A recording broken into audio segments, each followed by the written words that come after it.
اللہ علیہ وسلم کہیں صلی اللہ علیہ وسلم۔ اللہ کے کروڑوں صلاۃ و سلام ہو محمد مصطفیٰ صلی اللہ علیہ وسلم پر۔ آپ کے ارشادات کے اندر کیا کیا عجیب علوم و عرف کا سمندر چھپے ہوئے ہیں۔ مسجدن کی تنوین وہ تقلیل کے لیے، تحقیر کے لیے، بیتن کی تنوین وہ تعظیم کے لیے۔ چھوٹی سی چھوٹی مسجد چڑیا کے گھونسلے کے برابر بھی کسی نے اللہ کی رضا کے لیے بنا لی، یعنی اتنا میٹیریل شامل کر لیا، اللہ اس کے بدلے میں جنت میں عظیم الشان اللہ اپنی شان کے مطابق اس کو محل بنا کر دیں گے۔ مسئلہ سمجھ میں آ گیا؟ اب اگلی بات، بیت اللہ کے ارد گرد جس میں آپ نماز پڑھتے ہیں اس مسجد کا نام کیا ہے؟ مسجد حرام۔ مسجد حرام یہاں مراد ہے وہ مسجد جو حرمت والی ہے، ادب والی ہے، احترام والی ہے۔ اس کو کیا کہتے ہیں؟ سبحان الذی اسریٰ بعبدہ لیلا من المسجد الحرام۔ قرآن میں اس کا لفظ، اس کا نام کیا ہے؟ مسجد حرام، یعنی ادب والی، حرمت والی۔ یہ خانہ کعبہ کے ارد گرد مسجد ہے۔ آپ حضرات جو گئے ہیں اللہ بار بار سب کو جانا نصیب کرے اور قبول بھی کرے۔ اس میں نماز پڑھیں تو پھر میری اس بیان کو یاد رکھنا، چاروں طرف سے خانہ کعبہ کی طرف رخ کر کے لوگ نماز پڑھتے ہیں اس مسجد میں۔ یہ مسجد بھی کسی نے بنائی تھی، یہ مسجد بھی کسی نے بنائی تھی۔ ذہن کو متوجہ رکھیں میری طرف۔ مسلمانوں نے بنائی تھی، مشرکین نے بنائی تھی۔ اب تو مسلمانوں نے بنائی ہے، توسیع کر دی ہے، بہت بڑی کر دی ہے۔ مشرکین کی بنائی مسجد ساری مسمار کر نشانات مٹا کر اور مسجد بنا دی گئی، بہت پھیلا دی گئی، اور اب تو موجودہ حکومت نے اتنی بڑی مسجد بنا دی کہ جس کا یہاں بیٹھ کر میں اور آپ تصور نہیں کر سکتے۔ اللہ ان کو جزائے خیر عطا فرمائے۔ اللہ مکہ معظمہ کو، خانہ کعبہ کو، حجاز مقدس کو جمہوریت کے شر سے محفوظ رکھے۔ یہ ایسی لعنت ہے کہ جس ملک کے اندر آئی ہے اس ملک کے اندر سے انسانیت، شرافت، لوگوں کے ساتھ انصاف، یہ ساری چیزیں ختم ہوئیں۔ اس کی برکات ہم اپنے پاکستان میں دیکھ چکے ہیں۔ حجاز مقدس میں حج اور عمرہ کے لیے پہنچنے والے مسلمانوں کو جتنی سہولت وہ حکومت فراہم کرتی ہے جس کا تصور بھی ہم نہیں کر سکتے۔ خدا اسے قائم رکھے، ہمیں آئندہ کے لیے ہمیشہ قائم رکھے۔ اللہ اس ملک کو جمہوریت سے بچائے۔ وہ ملوکیت 1000 درجہ بہتر ہے، اور موجودہ جو شاہ ہے خدا اس کو لمبی زندگی دے، سلامتی دے، شر سے اور فتنوں سے محفوظ رکھے۔ اعلان کیا ہے کہ اس مملکت میں بسنے والا عام انسان اور بادشاہ سب کے حقوق برابر ہیں۔ یاد ہے آپ کو جب اوباما پہنچا تھا، یہ تو تاریخ کا حصہ بن گیا قیامت تک کے لیے۔ ادھر وہ جہاز سے نیچے زمین پر اس نے قدم رکھے، مسافہ ہو رہا تھا کہ ادھر مکبر نے اللہ اکبر، اللہ سب سے بڑا ہے، آواز دی تو شاہ اپنے تمام ساتھیوں سمیت ہاتھ چھڑا کر کہنے لگے شہنشاہ مطلق کی آواز لگ گئی ہے، بادشاہوں کے بادشاہ، شہنشاہوں کے شہنشاہ کی کبریائی کا اعلان ہو چکا ہے۔ اب آپ سے ملاقات بعد میں ہوگی، پہلے اس کا حکم پورا کیا جائے گا۔ خدا اس جرات کو قائم رکھے، اللہ ایسی جرات دنیا بھر کے مسلمان حاکموں کو نصیب کرے۔ اللہ ہمیں بھی ایسے حاکم دے دے اپنی رحمت کے ساتھ۔ زندگی ایک مرتبہ ملتی ہے اور موت بھی ایک دفعہ ہے، یہ یاد رکھیں۔ موت کا ایک وقت مقرر ہے، وہ نہ آگے ہے نہ پیچھے۔ اقتدار جتنا عرصہ میرے اللہ نے کسی کو دینا ہے وہ دینا ہے، اس کو کچھ چھین نہیں سکتا۔ تو پھر اللہ کی عظمت اور اللہ کی کبریائی کو چھوڑ کر مخلوق کی خوشنودی اور اس کی رضا حاصل کرنے کے لیے، اس خیال سے کہ کہیں ہماری حکومت نہ چلی جائے، اس خیال سے کوئی ہماری مخالفت نہ ہو جائے۔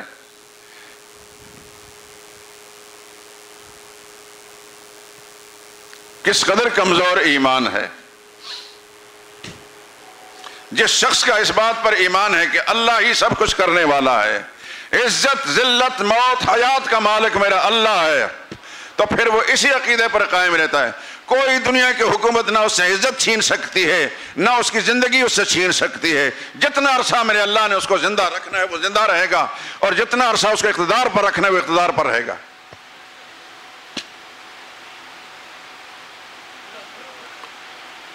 اللہ دنیا بھر کے مسلمانوں کو ایسے حاکم نصیب کرے جو صرف اللہ سے ڈرنے والے ہوں، صرف اللہ ہی کا لحاظ کرنے والا، اس کے مقابلے میں کسی کو کوئی وقت نہ دینے والے۔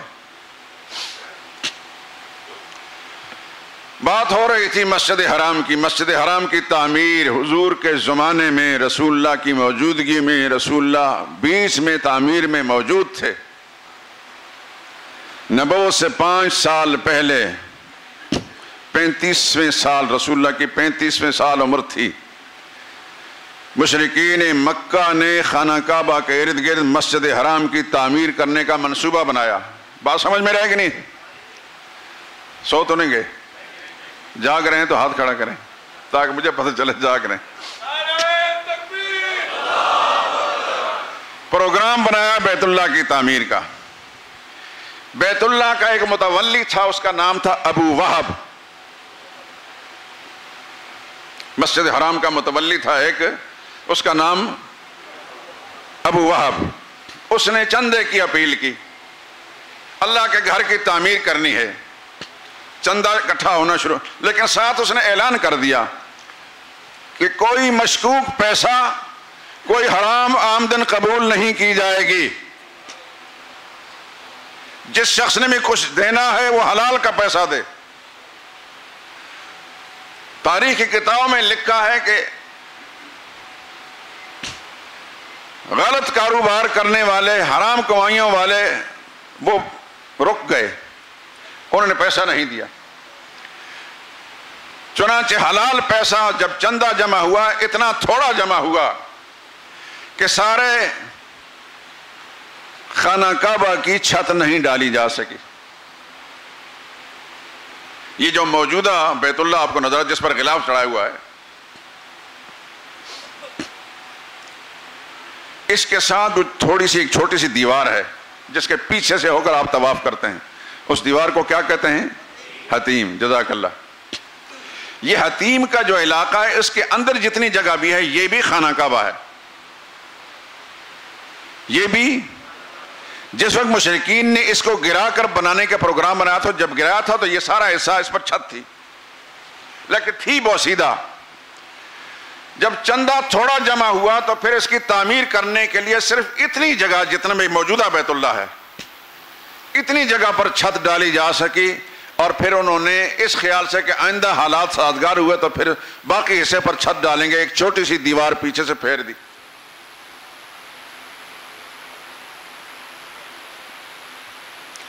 چنانچہ جس طرح آپ اس غلاف والے خانہ کعبہ کے ارد گرد طواف کرتے ہیں، اس حتیم کی دیوار کے پیچھے سے طواف کر کے چلتے ہیں، اس لیے کہ ہر مسلمان کا یہ عقیدہ ہے کہ یہ جو جگہ خالی ہے یہ بیت اللہ ہے۔ آپ حضرات کبھی کبھی لوگ کہتے ہیں جی میں بیت اللہ میں گیا تھا، بھائی جو حتیم میں چلا گیا بیت اللہ میں چلا گیا، اس فکر کرنے کی کیا ضرورت ہے؟ مسئلہ چونکہ معلوم نہیں ہوتا ہے، اس واسطے فکر مند ہوتے ہیں کہ دروازہ بادشاہوں کے لیے کھلا تو میں بھی چلا گیا۔ اس میں کوئی شک نہیں کہ وہاں جانا ہی بہت بڑی سعادت ہے، لیکن جو حتیم کے علاقے میں چلا گیا وہاں بھی بیت اللہ ہی ہے۔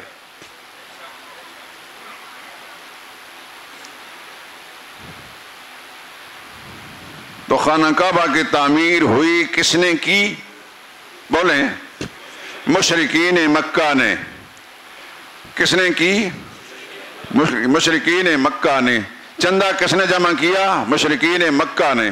البتہ اتنا ضرور نے کیا کہ حلال کی آمدن لگے گی، حرام کی نہیں۔ اب رہی بات کہ جناب وہ تھے مشرک، ان کی آمدن کیسے حلال ہوگی؟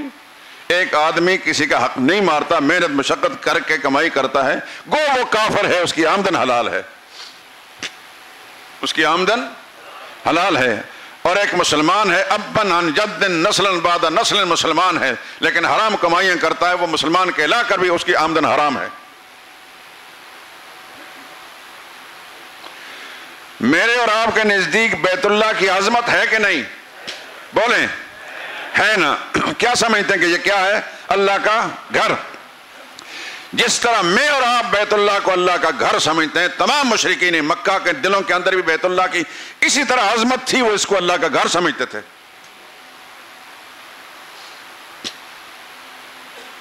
اور اس کا طواف کرتے تھے، جیسے ابھی سن چکے آپ۔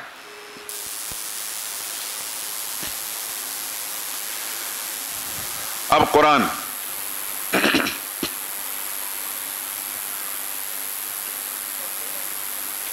اس پر وہ ناز کرتے تھے کہ ہے کوئی دنیا میں ماں کا لال جس کو یہ سعادت ملی ہو جیسے ہمیں ملی ہے کہ ہم نے اللہ کے گھر کی تعمیر کی ہے۔ اس میں کوئی شک تو نہیں ہے کہ اللہ کی گھر کی تعمیر والا جو عمل ہے اس کا مقابلہ دنیا میں کوئی نہیں کر سکتا۔ لیکن آسمان والے کی طرف دیکھیں، وہ کیا کہتا ہے؟ ما کان للمشرکین ان یعمروا مساجد اللہ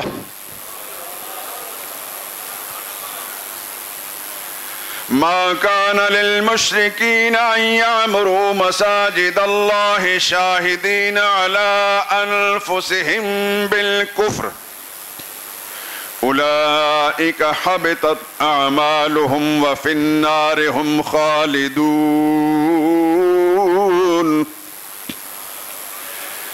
اللہ فرماتے ہیں شرک کرنے والوں کو حق نہیں پہنچتا کہ اللہ کے مسجدوں کی وہ تعمیر کریں۔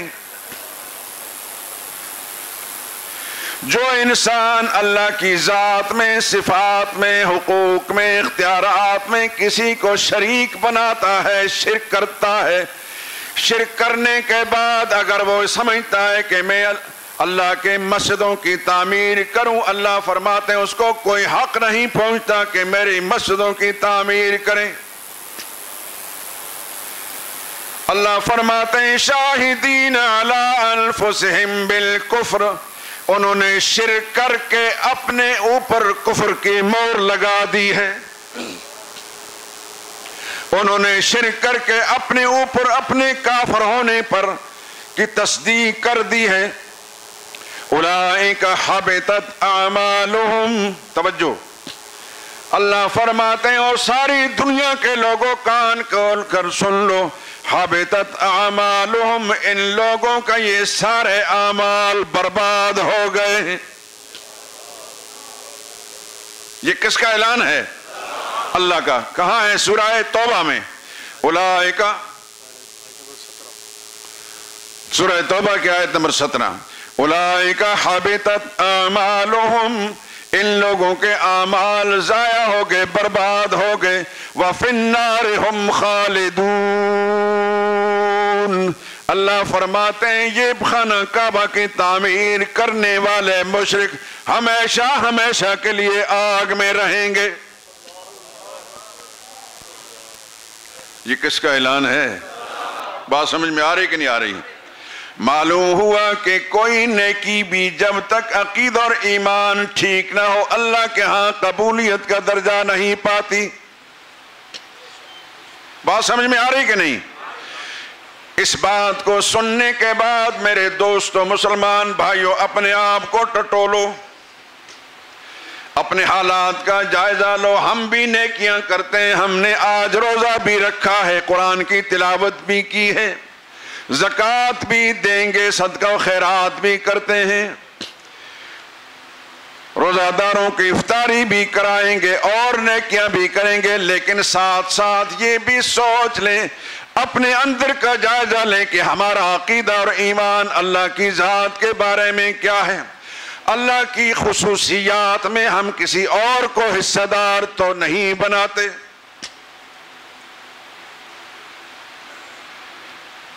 کیا ہے خصوصیت ہے؟ نفع اور نقصان اللہ ہی کے اختیار میں ہے۔ سمپل موٹی سی باتیں کرتا ہوں، تفصیل آگے آئیں گی۔ فائدہ اور نقصان دینے والا کون؟ عزت اور ذلت کا مالک کون؟ فائدے پہنچانے والا کون؟ نقصان میں ڈالنے والا کون؟ موت کا مالک کون؟ زندگی دینے والا کون؟ اگر کوئی شخص کسی کے بارے میں، کسی زندہ کے یا کسی مردہ کے بارے میں یہ سمجھتا ہے کہ وہ مجھے فائدہ دے سکتا ہے یا نقصان میں مبتلا کر سکتا ہے، تو اس انسان نے اللہ کی اس صفت میں اس مخلوق کو شریک بنا لیا۔ اگر کوئی شخص یہ سمجھتا ہے کہ فلاں در سے، فلاں گھر سے، فلاں دربار سے، فلاں مزار سے عزت مل سکتی ہے، نفع مل سکتا ہے، بیماری میں شفا مل سکتی ہے،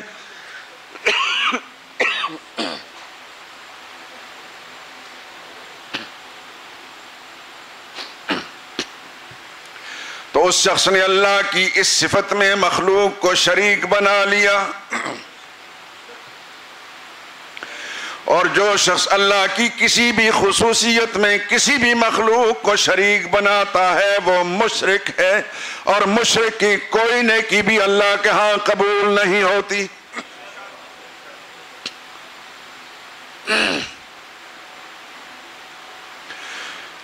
اولاد دینے والا کون؟ ٹٹول کر، دل میں جھانک کر، اولاد دینے والا کون؟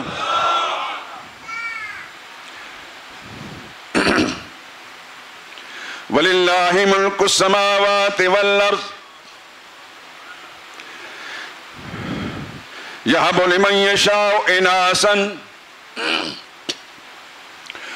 آسمانوں میں راج بھی اللہ کا ہے، زمین میں اختیار بھی اللہ کا ہے، مانتے ہیں اس بات کو؟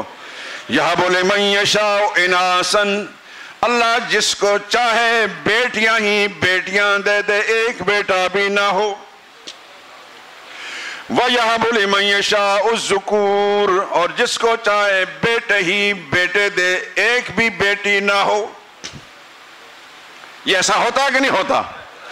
أَوْ يُزَوِّجُهُمْ ذُكْرَانًا وَإِنَاثًا، یا چاہے تو جوڑے جوڑے دے دے، بیٹیاں بھی دے اور بیٹیاں بھی دے۔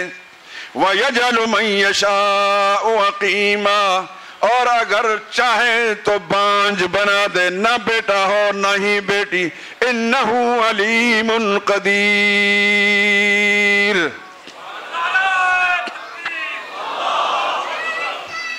معلوم ہوا کہ اولاد دینا اللہ کے اختیار میں ہے، اولاد دینا بھی نہ دینا بھی اللہ ہی کے اختیار میں ہے۔ اگر کوئی شخص یہ سمجھتا ہے کہ فلاں مقبرے سے، فلاں مزار سے، دربار سے اولاد ملتی ہے، فلاں پیر صاحب اولاد دیتے ہیں، اس نے اللہ کی اس صفت میں اس مخلوق کو شریک بنا لیا۔ اور آپ سن چکے ہیں کہ جو اللہ کی کسی خصوصیت میں کسی کو شریک بناتا ہے، اللہ اس کے نہ تو روزے قبول کرتے ہیں، نہ نمازیں، نہ صدقہ، نہ خیرات، نہ حج، نہ زکوٰۃ، نہ قربانی۔ اولئک حبطت اعمالہم، اللہ فرماتا ہے جتنے بھی نیک کام کرے گا سب کے سب ضائع چلے گئے۔ وفی النار ہم خالدون،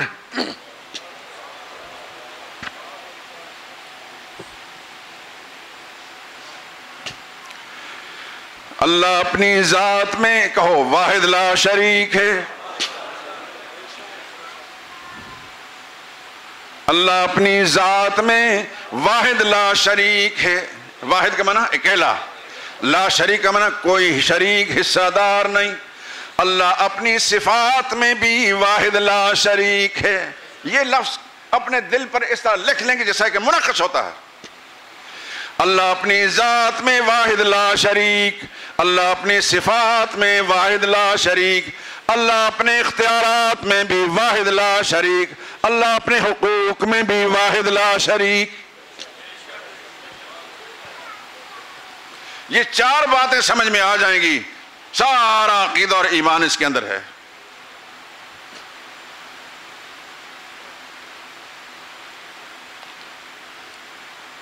صفات میں نے بتایا نا، اللہ اپنی صفات میں واحد لا شریک۔ من جملہ سب کچھ جاننا اللہ کی صفت ہے، دور اور نزدیک سے سب کی پکاروں کو سننا، یہ اللہ کی صفت کہا ہے نا قرآن میں، انہو سمیع، وہ سب کی سننے والا ہے، علیم، سب کی جاننے والا ہے۔ سب کچھ جاننا کس کی صفت ہے؟ سب کی پکاروں کو دور یا نزدیک سے، آسمانوں میں ہو یا زمین کے تہہ خانوں کے اندر، سب کی پکاروں کو سننے والا کون؟ اگر کوئی کسی کے بارے میں یہ عقیدہ رکھتا ہے کہ دور اور نزدیک سے ہماری پکاریں وہ سن لیتے ہیں اور مرادیں بھی پوری کر لیتے ہیں، ہمارے حالات کو جانتے بھی ہیں، تو اس نے اللہ کی ان صفات میں مخلوق کو شریک بنا لیا۔ اور عقیدہ کیا ہونا چاہیے؟ اللہ اپنی ذات میں بھی لا شریک، صفات میں بھی لا شریک، اختیارات میں بھی لا شریک، اپنے حقوق میں بھی لا شریک۔ اختیارات کیا ہے؟ زندگی اللہ کے اختیار میں ہے، موت دینا اللہ کے اختیار میں ہے، عزت دینا اللہ کے اختیار میں، ذلیل کرنا اللہ کے اختیار میں، حکومت پہ بٹھانا اللہ کے اختیار میں، اور در در کی ٹھوکروں میں ڈال دینا بھی اللہ کے اختیار میں، نفع پہنچانا بھی اللہ کے اختیار میں، نقصان میں مبتلا کرنا بھی اللہ کے اختیار میں۔ اگر اللہ کے ان اختیارات میں کوئی کسی مخلوق کو حصہ دار سمجھتا ہے تو اللہ کا شریک بنا لیا۔ اور اللہ اپنے حقوق میں بھی لا شریک ہے۔ سجدہ کس کا حق ہے؟ اللہ کا۔ رکوع کس کا حق ہے؟ طواف کس کا حق ہے؟ اعتکاف کس کا حق ہے؟ نظر و نیاز کس کا حق ہے؟ قربانی کس کا حق ہے؟ اگر کوئی شخص اللہ کے سوا کسی اور کو سجدہ کرتا ہے تو اس نے اللہ کے اس حق کے اندر مخلوق کو شریک بنا لیا۔ کسی اور کو رکوع کرتا ہے تو اللہ کے اس حق میں اس کو شریک بنا لیا۔ کسی اور کے گھر یا در کا طواف کرتا ہے تو اللہ کے اس حق میں اس کو شریک بنا لیا۔ کسی اور کی نظر و نیاز دیتا ہے تو اللہ کے حق میں شریک بنا لیا۔ کسی اور کے لیے، کسی اور کی خوشنودی اور رضا کے لیے روزہ رکھتا ہے، بھوک پیاس برداشت کرتا ہے تو اللہ کے اس حق میں اس نے شریک بنا لیا۔ اور اللہ تو وہ ہے جو لا شریک وحدہ لا شریک لہ۔ کلمہ شہادت کیا ہے؟ اشہد اللہ الہ الا اللہ، میں گواہی دیتا ہوں اس بات کی اللہ کے سوا کوئی اور الہ نہیں۔ وحدہ، وہ ایک الہ ہے، لا شریک لہ، اللہ کا کوئی شریک نہیں۔ تو جو شخص یہ کام کرتا ہے وہ وحدہ لا شریک لہ کی تردید کر رہا ہے۔ اس نے کلمہ شہادت پڑھ کر اس کی خود تردید کر دی ہے۔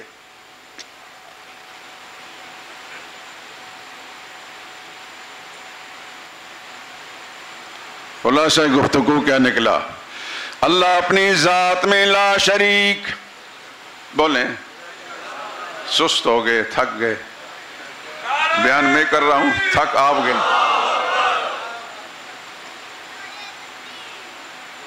زور میرے پھیپڑوں پر لگتا ہے اور تھک آپ گئے۔ اللہ اپنی ذات میں، بولیں، لا شریک ہے۔ یہ آپ کی اداؤں کو بھی فرشتے نوٹ کر کے جائیں گے۔ اللہ اپنی ذات میں واحد لا شریک، اپنے صفات میں واحد لا شریک، اپنے اختیارات میں واحد لا شریک، اپنے حقوق میں واحد لا شریک۔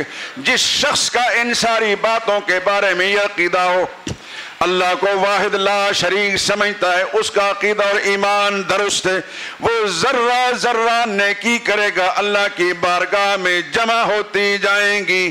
لیکن اگر ان چاروں باتوں میں سے کسی ایک میں گڑبڑ ہے، رب کعبہ کی قسم، ہمالیہ پہاڑ کے سے بھی زیادہ بلند نیک اعمال کر کے لائے گا، اللہ فرماتے ہیں حبطت اعمالہم، سارے نیکیاں برباد کر دی گئیں۔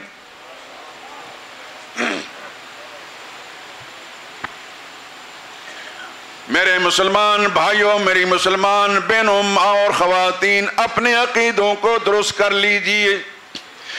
ملک الموت پیچھے لگا ہوا ہے، ہم قطار میں لگے اپنی باری کا انتظار کر رہے ہیں۔ کسی کے پاس کوئی گارنٹی نہیں کہ کس وقت ملک الموت آ جائے۔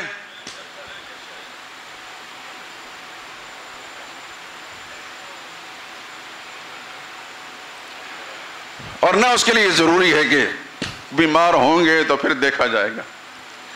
عربی کا شاعر کہتا ہے کم من صحیح مات من غیر علت، کم من صحیح مات من غیر علت وکم من سقیم عاش حینا من الدہر۔ کتنے ہی تندرست لوگ ہوتے ہیں، کوئی تکلیف نہیں ہوتی، اچانک سوئے سوئے موت آ جاتی ہے، ایک جھٹکا لگتا ہے، فوت ہو جاتے ہیں۔ ہر انسان ہکا بکا رہ جاتا ہے، تو یہ تو صحت مند تندرست انسان تھا۔ وَكَمْ مِنْ سَقِيمٍ، کتنے ہی بیمار لمبا عرصہ بیماری رہتی ہے، عاش حینا من الدہر، وہ زندہ رہتے ہیں۔ معلوم ہوا زندگی اور موت کا اختیار بھی اللہ کا ہے۔ اس لیے اپنے عقیدوں کو ٹھیک کر لیجئے، کل کا انتظار مت کیجئے۔ میری بات سمجھ میں آئی ہے تو غنیمت سمجھے، نہیں آئی تو آئندہ جمعے میں شریک ہوں انشاءاللہ۔ خلوص نیت کے ساتھ اپنے عقیدے کی اصلاح کے جذبے سے رمضان کے جمعے پڑھ کر جائیں گے، عقیدہ ٹھیک ہو جائے گا۔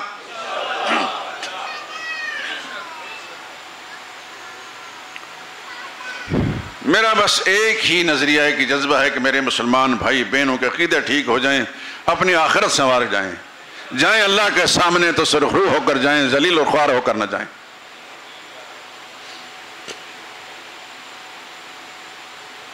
اعمال کی قبولیت کا دار و مدار کس پر ہے؟ عقیدے کی صحت پر، عقیدے کی درستگی پر۔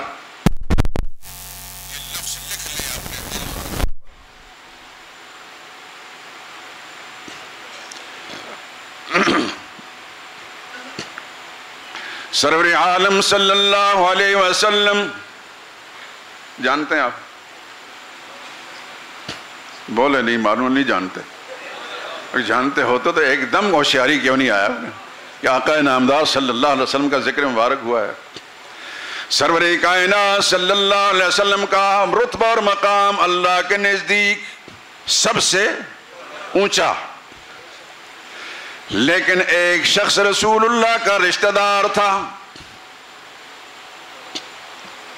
کس کا رشتہ دار تھا؟ اس کا نام تھا عبد العزیٰ۔ کیا نام تھا؟ آپ نے تو سنا نہیں کبھی نام اس کا۔ قرآن کی زبان میں وہ ابو لہب ہے، قرآن کی زبان میں ابو لہب۔ تبت یدا ابی لہب و تب، ابو لہب کے دونوں ہاتھ بھی ٹوٹ جائیں اور وہ خود بھی برباد ہو جائے۔ یہ کون فرما رہے ہیں؟ اللہ۔ تبت یدا ابی لہب، ابو لہب کے دونوں ہاتھ بھی ٹوٹ جائیں، وہ خود بھی ہلاک ہو جائے۔ کیوں اللہ نے اتنا سخت انداز سے اس کو بدعا دی؟ اس لیے کہ انہی ہاتھوں سے اس نے محمد رسول اللہ اپنے چچا پر پتھر پھینکا تھا، انہی ہاتھوں سے حضور کو پتھر مارا تھا۔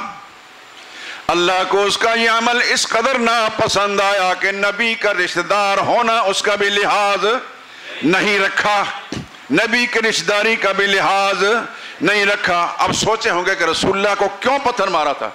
حضور نے اس کو گالی دی تھی، رسول اللہ نے اس سے رشتہ مانگا تھا، رسول اللہ نے اس سے مال مانگا تھا، اقتدار مانگا تھا، کیوں پتھر پھینکا تھا؟ سوچ کر جواب دیں۔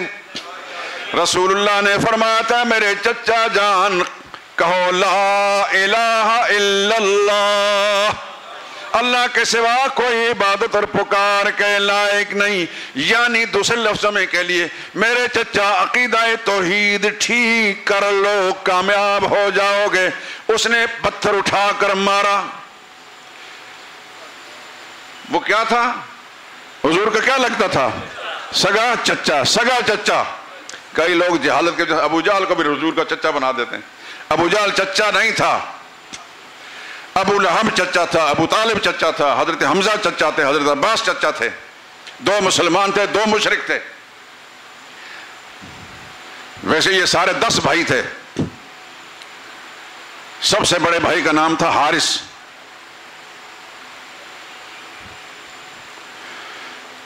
ان بھائیوں میں حضور کے والد جناب عبداللہ بھی تھے. باقی تفصیلات کو چھوڑتا ہوں میں. حضور کا زمانہ جن دو نے پایا وہ 2 مشرک رہے اور 2 مومن ہوئے. جو مومن تھے ان میں سے حضرت عباس اور حضرت حمزہ، اور جو مشرک رہے ابو لہب اور ابو طالب. ابو طالب کا نام عبد مناف تھا، ابو لہب کا نام عبد العزیٰ تھا. تو عبد العزیٰ کی مذمت میں اللہ نے قرآن کی سورت نازل فرمائی. حضور کا رشتہ دار تھا، حضور کا رشتہ دار تھا، اور رشتہ دار بھی چچا، باپ کا بھائی. رسول اللہ نے فرمایا عم الرجل سن و ابی ہے، آدمی کا چچا اس کے باپ کی ایک قسم ہوتی ہے. یعنی چچا کا احترام بھی باپ کی طرح کرو، چچا کا احترام بھی اپنے باپ کی طرح کرو. عم الرجل سن و ابی ہے، باپ کی ایک قسم ہوتی ہے. تو باپ کی ایک قسم ابو لہب، اللہ نے نہ اس کے چچا ہونے کا لحاظ کیا نہ باپ کی ایک قسم ہونے کا لحاظ کیا. اللہ نے فوراً فرمایا تبت یدا ابی لہب و تب، اس کے دونوں ہاتھ بھی ٹوٹ جائیں، خود بھی ہلاک ہو جائے.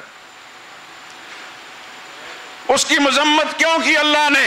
وہ مشرک تھا، وہ مشرک تھا. اور شرک کرنے والا نبی کا باپ ہو یا نبی کا چچا ہو، نبی کا بیٹا ہو یا نبی کی بیوی ہو، نبی کا خاندان کا کوئی اور شخص ہو، اللہ نے اس کو معاف نہیں کیا. نہیں کرنا، نہیں کرنا، نہیں کرنا. مت کوئی اس گھمنڈ میں رہے کہ میں سید ہوں. ابو لہب سید تھا مشرک. سید اسے کہتے ہیں نا جو ہاشمی کہلائے، جو بنو ہاشم میں سے ہو. اس زمانے میں تو کئی جعلی سید ہیں، لیکن وہ تو اصلی سید تھا، اس لیے کہ رسول اللہ کا چچا تھا. حضور بھی ہاشمی تھے، وہ بھی ہاشمی تھا. ابو طالب بھی سید تھا، حضرت عباس بھی سید تھے، حضرت حمزہ بھی سید تھے. کوئی گمان میں نہیں ہے کہ میں سید ہوں، میں مغل ہوں، میں پٹھان ہوں، میں راجپوت ہوں، میں فلاں ہوں، میں فلاں ہوں. دری راہ فلاں ابن فلاں چیزیں نیس. اپنا عقیدہ اور ایمان ٹھیک کرو گے تو بیڑا پار ہوگا، نہیں ہوگا تو نبی کا رشتہ دار بھی ہوگا تو اس کا بیڑا غرق ہو جائے گا.